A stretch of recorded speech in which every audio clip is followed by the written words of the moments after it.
sa isang liblib na baryo sa paanan ng bundok, kung saan ang ulap ay laging mababa at ang hangin ay tila may dalang lihim, naninirahan ang isang batikang babaylan na si Aling Rosa. Matanda na siya, higit 70 taong gulang, ngunit sa kabila ng kanyang edad, siya pa rin ang tanging nilalapitan ng mga taga-baryo kapag may karamdaman, sumpa, o kababalaghan na hindi kayang ipaliwanag ng siyensya. Sa lugar na iyon, hindi basta-basta ang mga bulong ng hangin o kaluskos ng dahon, dahil sa likod ng payapang anyo ng kalikasan, may mga nilalang na naniniktik, nagmamasid, at nag-aabang. Isang araw, habang nakaupo si Aling Rosa sa harap ng kanyang lumang kubo, napansin niya ang kakaibang kilos ng mga hayop sa gubat. Ang mga ibon ay biglang lumipad palayo. Ang aso niyang si Itim, na karaniwang matapang at tahol ng tahol sa kahit anong dumadaan, ay biglang kumurap at tumahimik, tila may kinatatakutan.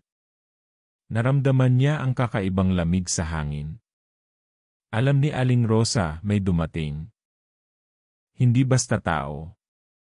Hindi rin basta hayop. Isa itong nilalang na hindi dapat naroroon. Kinagabihan, sa ilalim ng malamlam na buwan, may narinig siyang iyak. Hindi ito iyak ng sanggol, hindi rin ng hayop. Isa itong malalim, mahina, at halos paos na tinig, tila gutom na gutom at uhaw na uhaw sa tulong. Dala ng kanyang pagkababaylan, hindi siya nagdalawang isip. Kinuha niya ang kanyang anting-anting, sinindihan ang kanyang langis na mula pa sa ugat ng punong balete, at sinundan ang tunog sa kakahuyan. Sa gitna ng madilim na gubat, nakita niya ito, isang batang babae, mga 5 o 6 na taong gulang, hubad, marumi, at may mga sugat ang buong katawan. Pero ang mas ikinagulat ni Aling Rosa, hindi tao ang mata ng bata. Maitim ang gilid ng puti nito at pula ang gitna. Wala sa normal na itsura. Isa itong aswang. Sa halip na matakot o umatras, nilapitan niya ang bata. Hindi kakalaban, mahina niyang bulong, at marahang kinuha ang bata sa kanyang bisig. Hindi umalma ang bata. Sa halip, yumakap ito sa kanya, tila matagal nang naghihintay ng kalinga. Pag-uwi nila, hindi pa rin makapaniwala si Aling Rosa sa kanyang ginawa. Inampon niya ang bata. Tinawag niya itong Laya sapagkat gusto niyang palayain ito mula sa sumpa ng kanyang pinagmulan. Simula noon, pinalaki niya si Laya sa mga aral ng kabutihan, sa mga dasal, at sa mga ritual na tanging siya lamang ang nakakaalam. Pero kahit anong gawin niyang pagtuturo, kahit anong dasal o orasyon, ramdam niya may itinatago si Laya. Dahil sa tuwing sasapit ang kabilugan ng buwan, nagiging matalim ang mga kuko ng bata, at ang kanyang mga mata ay muling nagiging pula. Lalong naging mahirap ang lahat nang magsimulang mapansin ng mga taga-baryo ang mga nawawalang hayop. Unay mga manok. Sunod mga baboy. Hanggang isang araw, ang alagang kambing ni Kapitan Domeng ay natagpo ang butot balat na lamang. Nagsimulang magtanong ang mga tao. May gumagalang aswang daw sa paligid. Takot na ang mga residente. May ilan pang ang naghinala kay Aling Rosa na baka raw siya ang nag-aalaga ng halimaw. Ngunit pinaninindigan niya ang katahimikan. Hindi niya kayang isumbong si Laya. Hindi pa. Dahil naniniwala siyang may kabutihan pa sa batang ito. Isang gabi, habang natutulog si Aling Rosa, nagising siya sa biglaang sigaw ng kanyang aso. Sa pagdilat niya ng mata, nakita niyang wala si Laya sa kanyang higaan. Agad siyang tumayo, kinuha ang kanyang tangkay ng saging na may ukit ng mga banal na simbolo, at nagtungo sa labas. Sa liwanag ng buwan, nakita niya ang mga bakas ng paa, hindi ito paa ng bata. Malalaki, mahaba, at tila may kuko. Pababa ito sa sapa, patungo sa direksyon ng baryo. Hindi na siya nagdalawang isip. Sumugod siya, dala ang tapang na buong buhay na niyang inipon. Sa kanyang puso, may tanong na paulit-ulit niyang sinasagot ng hindi. Hindi si Laya ang may kagagawan.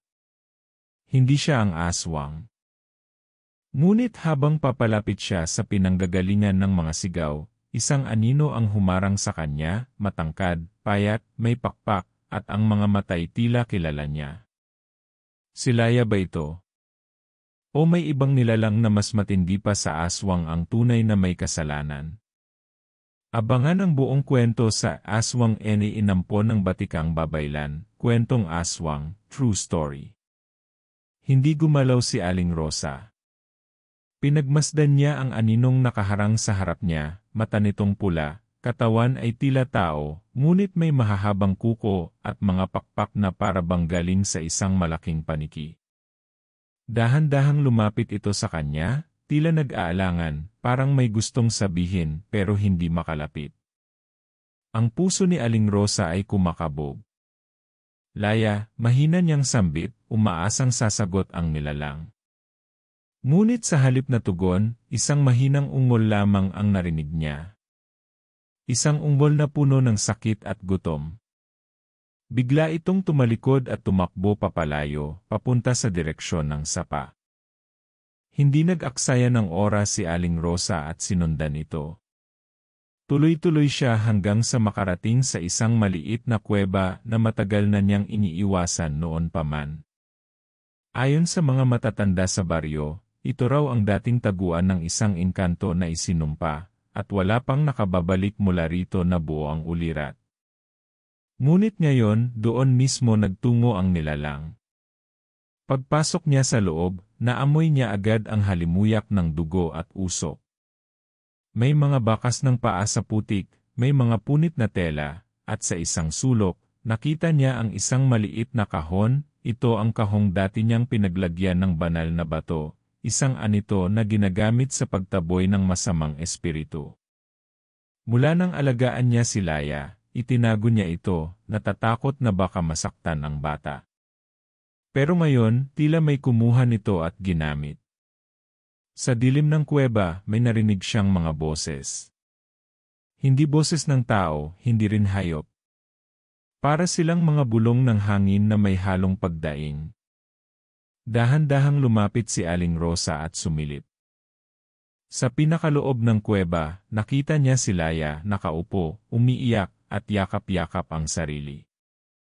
Sa harap niya, may anino ng isa pang nilalang, mas malaki, mas matanda, at ang anyo nito ay malabo, parang usok na may hugis ng tao. Ang mga mata nito ay nagliliyab sa pula, at ang tinig nito ay bumubulong ng mga salitang hindi niya maintindihan. Dahan-dahan siyang umatras, alam niyang hindi pa ito ang tamang oras para iligtas si Laya. Kailangang bumalik siya at maghanda. Ngunit bago pa siya makalabas ng kuweba, napansin siya ng nilalang. Bigla itong tumingala at sumigaw, isang sigaw na tila kayang yumanig sa kaluluwa. Napahawak si Aling Rosa sa kanyang dibdib, halos mawalan ng malay. Ngunit sa huling sandali, nakatakbo siya palabas. Pagdating niya sa kubo, agad siyang naghanda ng mga kagamitan, mga dahon ng alagaw, langis ng niyog na binasbasa ng dasal, at ang kanyang huling anting-anting na itinatago niya sa loob ng isang lumang bayong. Sa kanyang isipan, bumabalik ang alaala kung paanong natagpuan niya si Laya noon. 4 na taon na ang nakakaraan. Matapos ang isang matinding bagyo, napadpad sa kanyang kubo ang isang sugatang nilalang. Hindi pa sigurado noon si Aling Rosa kung tao ba ito o hayop. Nang linisin niya ito, doon niya nakita ang anyo ng isang batang babae. Maraming sugat, may kagat sa leg, at may itim na marka sa likod na tila sinumpang tatak. Ginamot niya ito, inalagaan, at sa paglipas ng mga linggo, naging parang tunay na anak na sa kanya si Laya. Ngunit sa gabi, kapag tulog ang lahat, naririnig niya ang batang umiiyak hindi dahil sa sakit, kundi sa kabutuman. Sa simula, binibigyan niya ito ng gatas, sopas, kahit anong makakain. Ngunit dumating ang panahon na ang tingin ni Laya sa mga hayop sa paligid ay tila nagbago. Parang hindi na ito bata. Parang may ibang nilalang sa loob niya. Kahit ganoon, pilit pa ring itinuro ni Aling Rosa ang pagiging tao. Pinuno niya ang buhay ni Laya ng kabutihan, ng mga kwento ng mga bayani, ng panalangin at pag-asa. Umaasa siyang darating ang araw na matatalo ng kabutihan ang sumpa. Ngunit ngayon, matapos ang nakita niya sa kuweba, napagtanto niyang may mas malalim na kasaysayan si Laya, at may nilalang sa dilim na siyang may hawak ng kanyang lihim. Sino ang nilalang na yon? Isa bang tunay na aswang? O isang sinaunang espiritu na nagpasalin-salin na ng sumpa sa bawat henerasyon? Habang iniisip niya ang mga ito, may kumatok sa kanyang pinto. 3 kalalakihan mula sa baryo. Galit ang mga mata. May dala silang mga sulo at itak. Aling Rosa, sabi ni Kapitan Domeng, alam naming may tinatago ka. Isa sa inyo ang dahilan kung bakit may nawala na namang hayop kagabi at ngayon, nawawala ang anak ni Mang Rudy.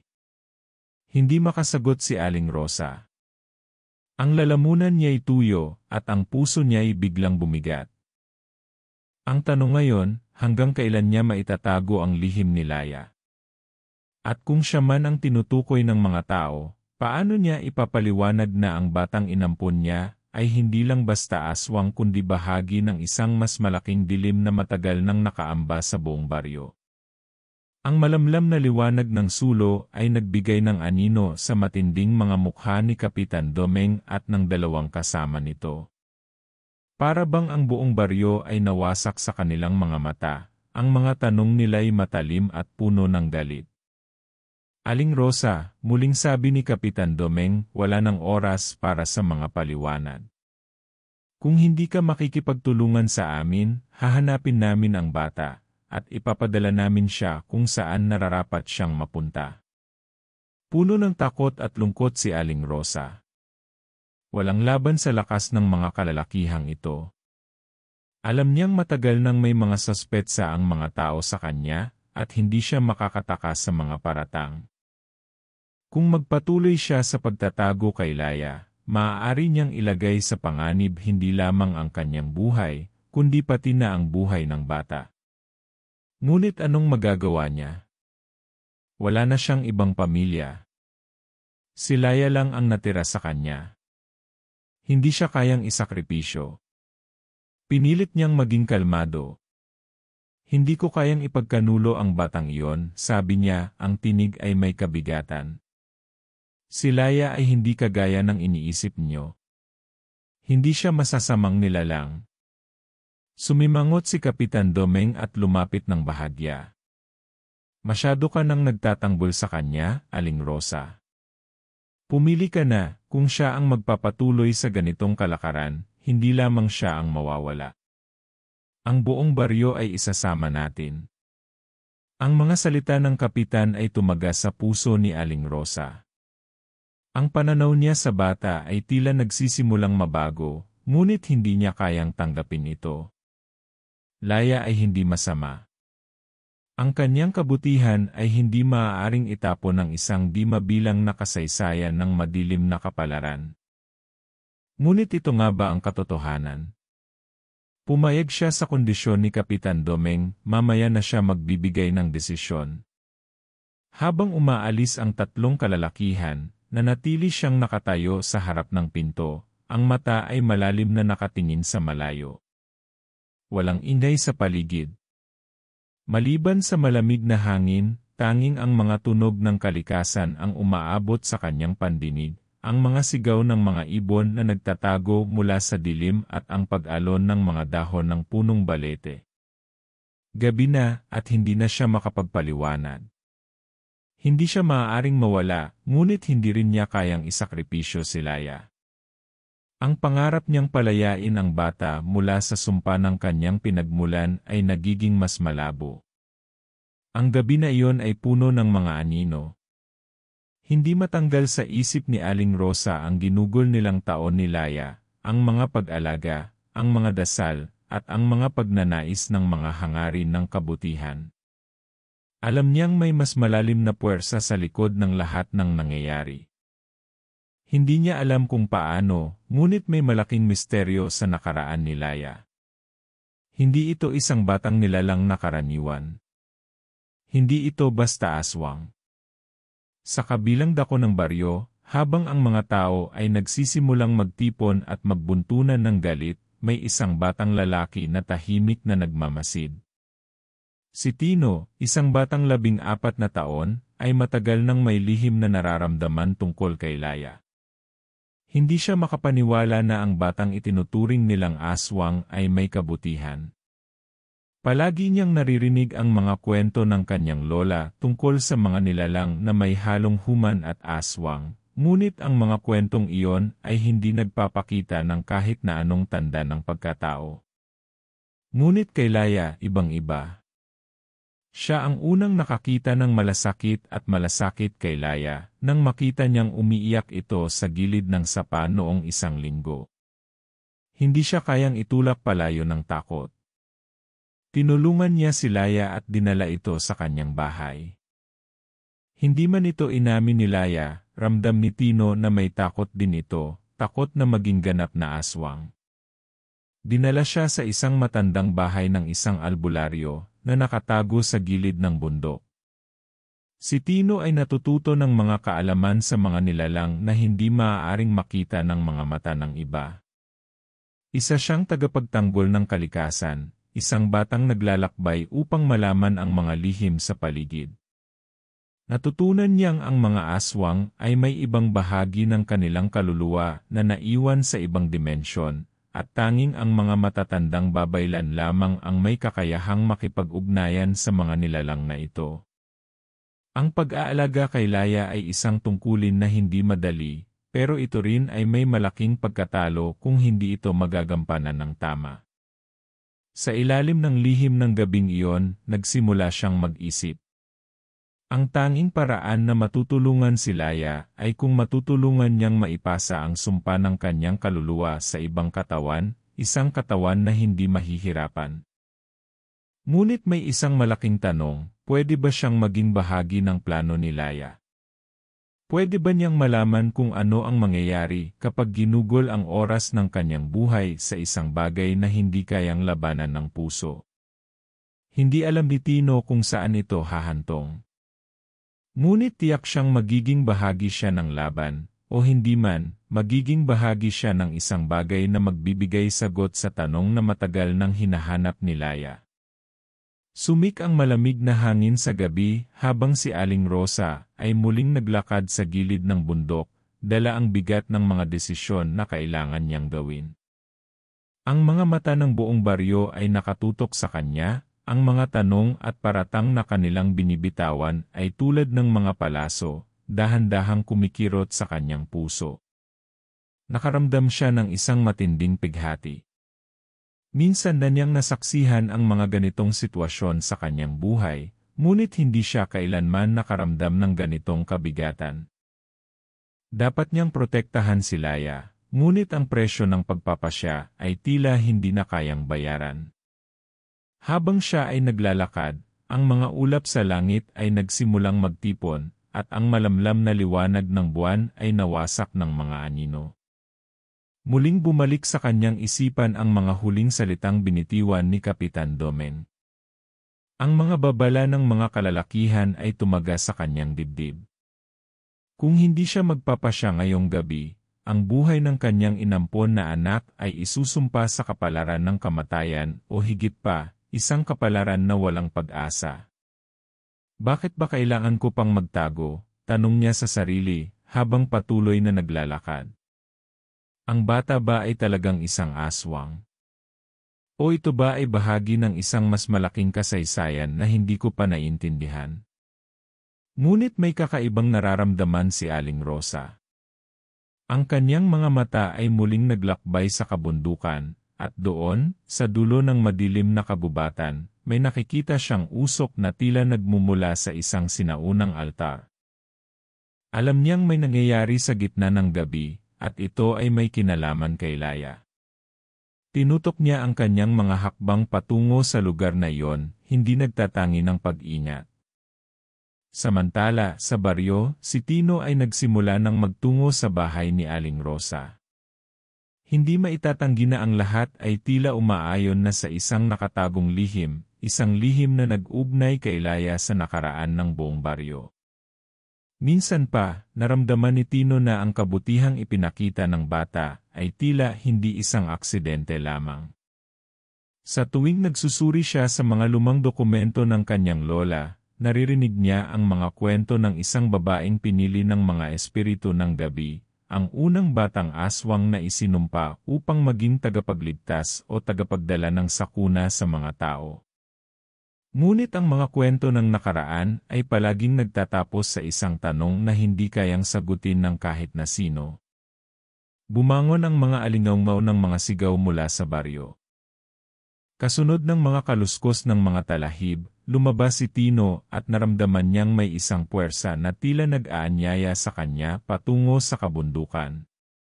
Hindi alam kung ano ang magaganap, ngunit ang kanyang desisyon ay malinaw na sa kanya. Kailangan niyang sumunod sa kanyang nararamdaman. Gamit ang mga kagamitan at kaalaman na itinuro sa kanya ng kanyang lola, patuloy siyang naglakbay patungo sa mga madilim na lugar kung saan lamang ang mga matapang na kaluluwa ang may lakas ng loob na magtungo. Habang umaakyat siya sa matatarik na dalisdis ng bundok, sumik ang mga aswang sa kanyang guni-guni, mga imahe ng mga nilalang na matagal nang nagtaglay ng galit at paghihiganti. Alam niyang hindi siya dapat matakot. Ang mga halimaw na iyon ay hindi kayang sirain ang kabutihang mayroon siya.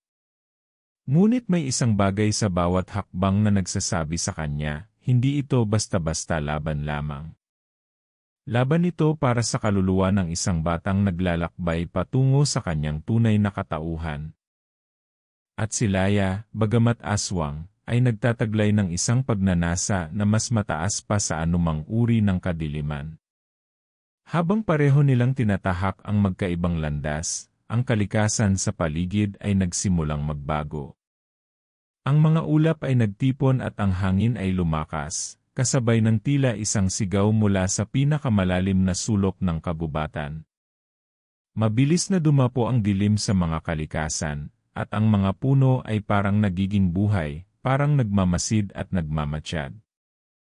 Si Aling Rosa ay narating na ang altar, isang matandang bato na may mga ukit ng sinaunang simbolo ng kalikasan. Sa paligid nito, ang mga puno ay tila nag-aanyaya sa kanya, ang bawat dahon ay naglalabas ng malalim na boses na hindi maintindihan. Sa harap ng altar, nakita niyang nakatayo si Laya. Ngunit hindi ito ang batang kilala niyang anak. Ang mga mata ni Laya ay nagliliyab, ang mga kuko nito ay tumatagos sa kanyang mga palad, at ang kanyang katawan ay nangingisay sa isang uri ng laban sa kanyang sariling kaluluwa. Sa kanyang paligid, ang mga anino ng mga espiritu ay nagsimulang magsayaw, mga espiritu na sumasalamin sa mga pagnanasa ng isang aswang. Si Laya ay hindi na magpapatawad. Si Laya ay hindi na isang bata. At sa huling sandali, nagtagpo ang mga landas ni Tino at Aling Rosa sa harap ng altar. Naisip ni Aling Rosa na sa wakas, makikita niyang magbabalik loob si Laya sa mga aral ng kabutihan. Ngunit sa paglisan ng hangin at ang pagsabog ng mga ilaw sa gabi, naramdaman niya ang isang malupit na kapalaran na malapit ng maganap. Ang hangin ay humihip ng malakas, at ang mga anino ng mga puno ay tila nagiging buhay, dahan-dahang gumagalaw at nag-aalab sa ilalim ng malamlam na liwanag ng buwan. Sa harap ng altar, nakatayo si Laya, ang kanyang mga mata ay nagsisilang ng isang malupit na pagnanasa, ngunit sa isang iglap, ang kanyang katawan ay nag-iba. Sa likod ng kanyang matang may itim na alon ng kuryente, ang buong mundo ni Aling Rosa ay napuno ng takot. Hindi ito ang batang inalagaan niya, ang batang naiisip niyang magtataglay ng kaligtasan para sa buong baryo. Hindi, si Laya ay isang nilalang na hindi kayang kontrolin. Tinutok ni Aling Rosa ang kanyang mga mata kay Laya, pero ang batang nasa harap niya ngayon ay hindi ang kilala niyang anak. Ang katawan nito ay nagsimulang magbago, ang balat ay nagiging makapal at matigas, at ang mga kuko ng bata ay humahabang parang pangil ng isang mabagsik na hayop. Nakita ni Aling Rosa kung paano ang katawan ni Laya ay tila tinatanggap ang isang mas madilim na anyo, isang aswang na hindi kayang itago pa. "Laya, anak, anong nangyayari sa'yo?" Ang kanyang tinig ay may kahalong takot at awa. Ngunit hindi sumagot si Laya. Hindi siya sumulyap o nagbigay ng kahit na anong indikasyon na naririnig siya. Habang ang mga espiritu ng kagubatan ay nagsimulang magpalipat-lipat, si Tino ay dumating at napansin niyang hindi na tulad ng dati si Laya. Tinutok niya ang kanyang mga mata kay Aling Rosa. Ang kanyang mga mata ay puno ng kalituhan at takot. "Aling Rosa," tanong ni Tino habang ang kanyang tinig ay tila nauurong sa gitna ng dahan-dahang lumalakas na hangin, "ano ang nangyayari?" Hindi alam ni Aling Rosa kung paano sasabihin. Ang bata na minahal niya at inalagaan bilang sariling anak ay tila hindi na niya kayang kontrolin. Ngunit sa isang iglap, nagbago ang lahat ng ang dilim sa paligid ay nagsimulang magliwanag ng isang nakakasilaw na puti. Sa isang pagputok, ang mga puno ay nabiyak, at ang kalikasan sa paligid ay sumabog sa isang alon ng malakas na enerhiya. Si Laya, na ngayon may isang hindi maipaliwanag na puwersa, ay biglang nagsimulang magtulungan sa mga anino sa paligid, at ang lahat ng kanyang kaluluwa ay tila isinusumpa sa mga espiritu ng mga aswang. At ito na nga, ang masakit na katotohanan ay lumabas. Si Laya ay hindi lamang basta aswang na pinili niyang maging.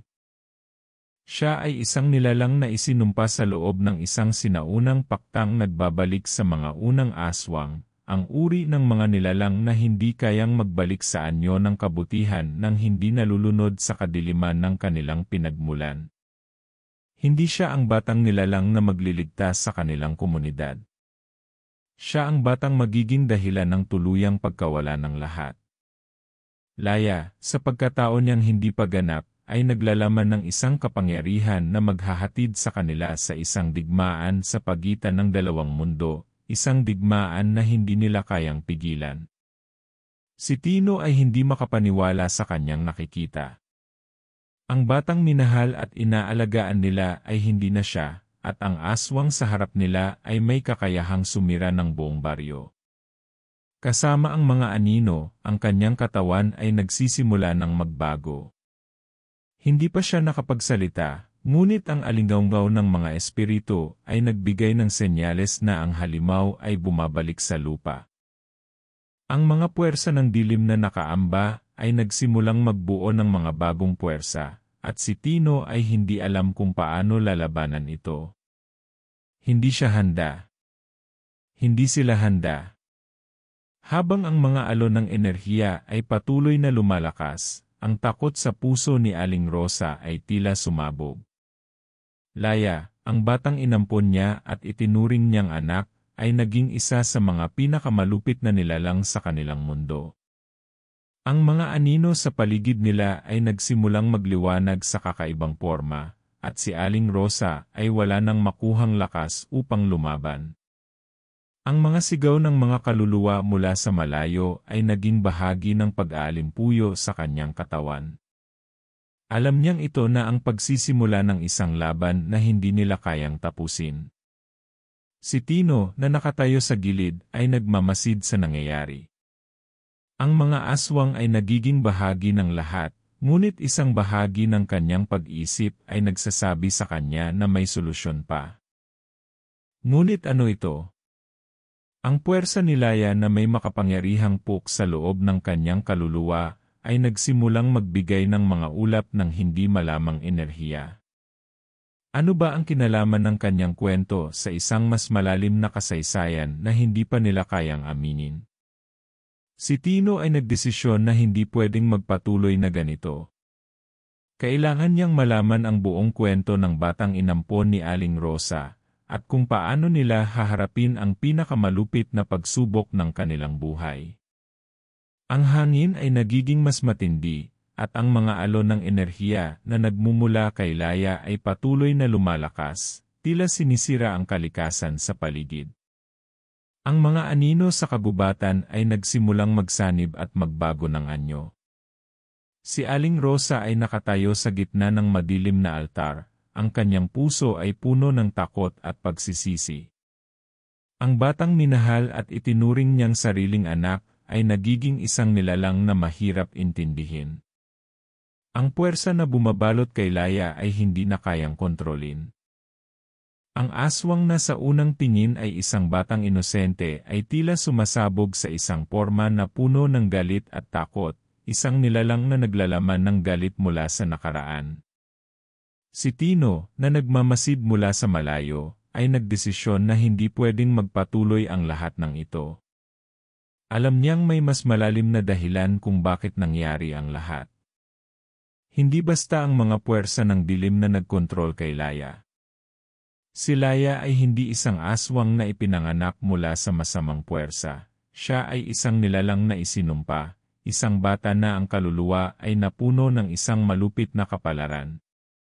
Sa kanyang utak, bumangon ang mga alinggaw ng mga kwento ng kanyang lola, ang mga kwento ng isang sinaunang sumpa, ang isang aswang na magbabalik sa isang huling pagtatapos. Isang pagtatapos na may kinalaman sa muling pagsilang ng kanilang mundo. Aling Rosa, sigaw ni Tino habang mabilis siyang lumapit. Hindi ito ang katapusan. Hindi ito ang katapusan ni Laya. Si Aling Rosa, na tila nawawala sa sarili dahil sa sakit ng pangyayari, ay napalingon kay Tino. Ang mga mata niya ay naglalaman ng isang pangako ng kaligtasan, ngunit ang kanyang katawan ay tila walang lakas upang magpatuloy. Ano ang ibig mong sabihin? Tanong niya, ang tinig ay malalim na puno ng panghihinayang. Hindi ko na kayang labanan ang mga anino ng kanyang kaluluwa. Si Laya ay wala nang magagawa. Si Tino ay tumingin kay Laya, at sa ilalim ng pagnanasa ng dilim na naglalabas ng mga puwersa, natuklasan niya ang isang bagay. Si Laya ay hindi ganap na kontrolado ng mga aswang na gumugol sa kanyang kaluluwa. Ang puwersa na sumisira sa kanya ay isang puwersa ng balanse, isang nilalang na may kakayahang magdala ng kaligtasan o pagkalipol sa kanilang mundo.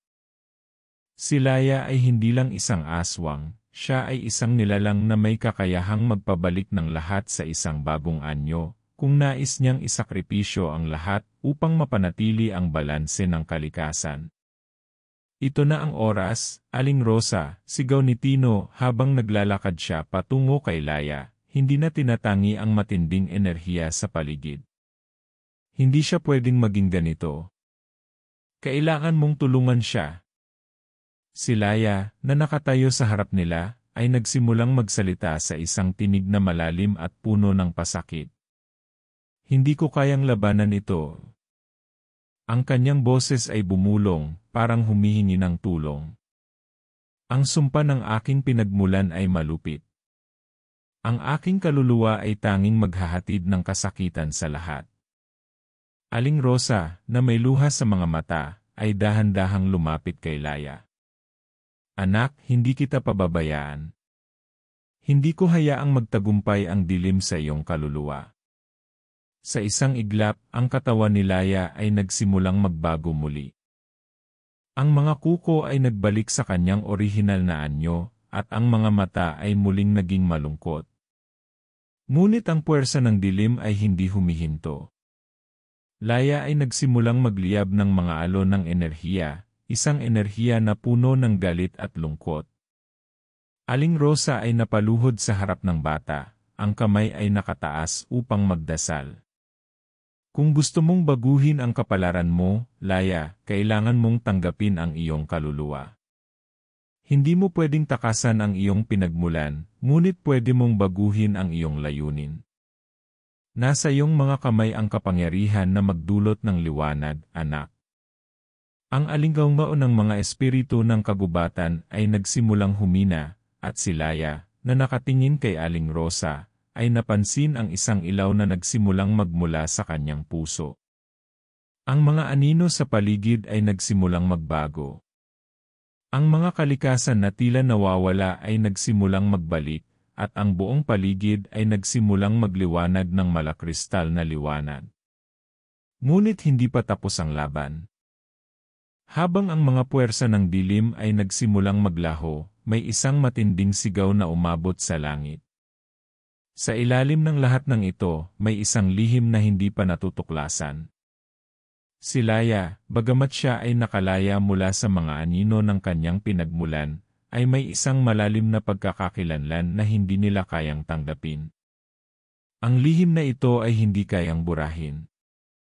Si Laia ay hindi lamang isang batang aswang, siya ay isang nilalang na magdadala ng isang bagong simula, ngunit sa pagtatapos ng gabing iyon, si Laia ay nagsimulang magbago sa isang paraan na hindi inaasahan. Si Laia ay hindi magiging bahagi ng kanilang mundo. Siya ay magiging isang susunod na pagsubok sa kalikasan, isang pagsubok na maghuhulog ng isang bagong balanse sa lahat ng nilalang. Ang kwento ni Laia ay hindi magtatapos sa ganitong gabi.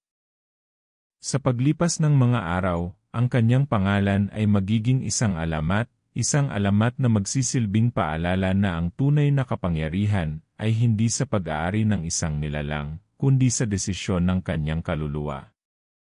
Habang ang mga ulap ay nagsimulang magbago ng kulay, ang liwanag na dumaloy mula kay Laia ay nagbigay ng pag-asa sa buong kabubatan. Ang mga anino ng mga espiritu na dati ay puno ng galit ay nagsimulang maglaho, at ang kalikasan na dati tila nagluluksa ay muling nagbalik sa kanyang natural na anyo. Si Aling Rosa, na nakatayo sa harap ni Laia, ay nakaramdam ng isang malalim na katahimikan, isang katahimikan na nagdulot ng kaligayahan at pag-asa. Ang bata na nagdala ng takot sa buong baryo ay ngayon ay may kakayahang magdala ng balanse, isang bagong simula.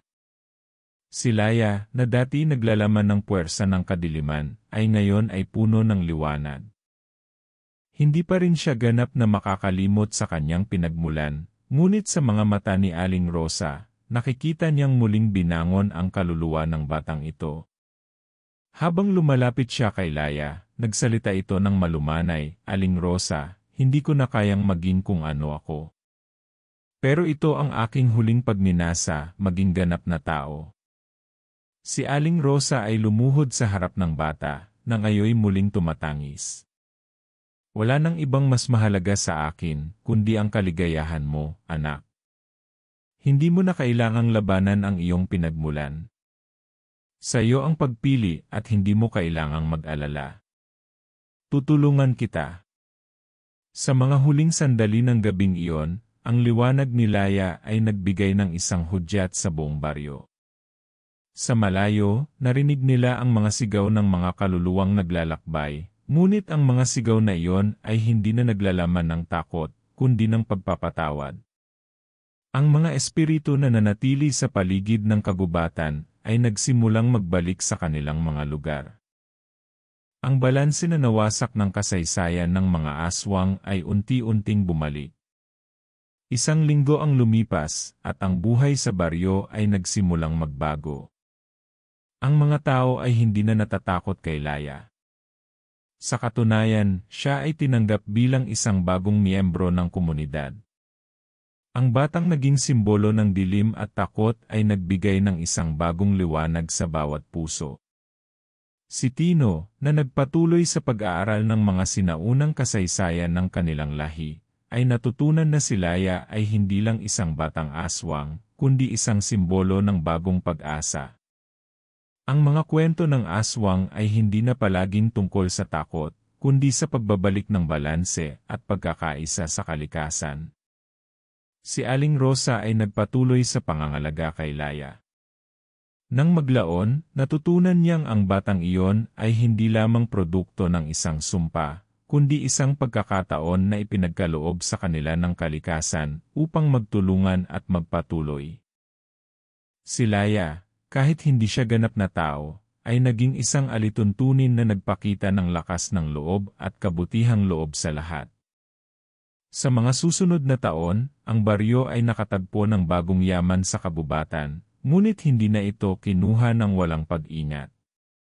Ang mga tao ngayon ay natutunan na magbalik loob sa kalikasan at pag-isipan ang bawat hakbang bago magdesisyon. Si Tino, sa kanyang mga kwento at pagsasaliksik, ay naging guro sa baryo.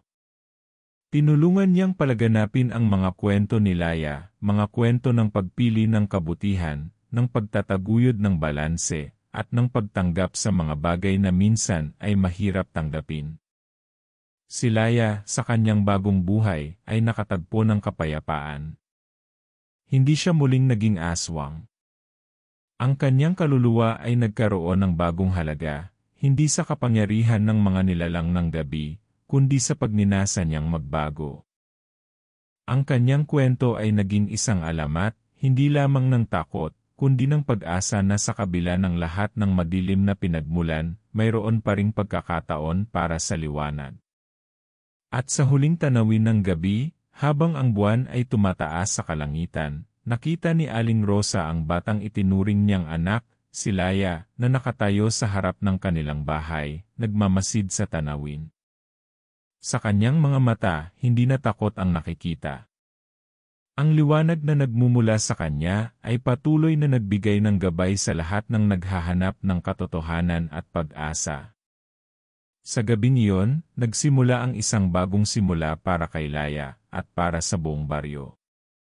Ang kwento ng isang batang aswang na naging simbolo ng kaligtasan at balanse ay magsisilbing paalala na ang mga pinakamaitim na kwento ay may kakayahang magdala ng pinakamalaking liwanag.